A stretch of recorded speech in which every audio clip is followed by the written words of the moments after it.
There is a type of man that society should be paying more attention to.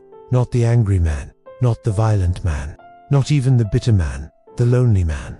And by the end of this video, I am going to show you why loneliness in men is one of the most dangerous psychological states that exists. Not dangerous to others, dangerous to the man himself, dangerous to everything he could have become. But first, you need to understand something that most people get wrong. Loneliness is not the same as being alone. A man can be surrounded by people and be completely lonely. A man can be physically isolated and feel deeply connected. Loneliness is not about the number of people around you. It is about the quality of connection. It is about being seen, being known, being understood. And here is where it gets dangerous. When a man is lonely for too long, something happens inside him. Something shifts, something hardens. His brain starts to rewire itself for isolation. This is not metaphor. This is neuroscience.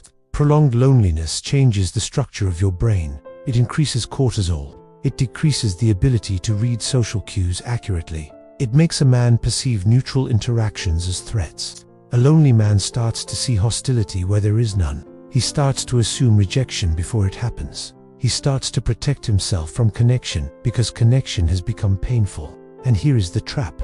The more he isolates, the worse his social skills become.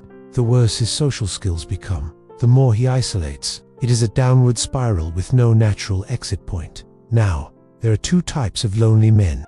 The first type blames the world. He decides that people are shallow, that connection is impossible, that he is too different, too intelligent, too deep for ordinary relationships. This man builds an identity around his loneliness. He makes it a badge, a proof of his superiority, and in doing so, he guarantees that he will stay lonely forever. The second type does something different. He looks inward. He asks hard questions. He wonders, what am I doing that pushes people away? What walls have I built? What skills have I failed to develop? This man has a chance, not because his situation is easier, but because he has taken responsibility for it. Here is what I want you to understand. Loneliness is not a character flaw. It is not weakness. Many of the greatest men in history struggled with profound loneliness, but loneliness becomes dangerous when it becomes identity. When a man stops trying, when he decides this is just who he is, that is it. That is when loneliness becomes a prison. Because here is the truth, nobody tells you. Connection is a skill. Like any skill, it can be learned. It can be developed. It can be practiced. But it requires something most lonely men resist. It requires vulnerability. It requires the willingness to be seen before you feel ready, to reach out before you feel safe, to risk rejection because the alternative, permanent isolation, is worse. Here is what to do. Stop waiting to feel ready. You will never feel ready.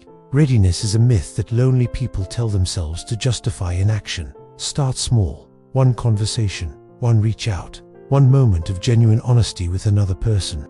And most importantly, stop identifying as lonely. You are a man who is currently experiencing loneliness. It is a state, not an identity. And states can change. The lonely man is dangerous because he is wasting himself, because he has gifts the world needs, because connection would unlock parts of him he does not even know exist. Do not let that be you. Loneliness is a signal, not a sentence. Listen to it. Then do something about it.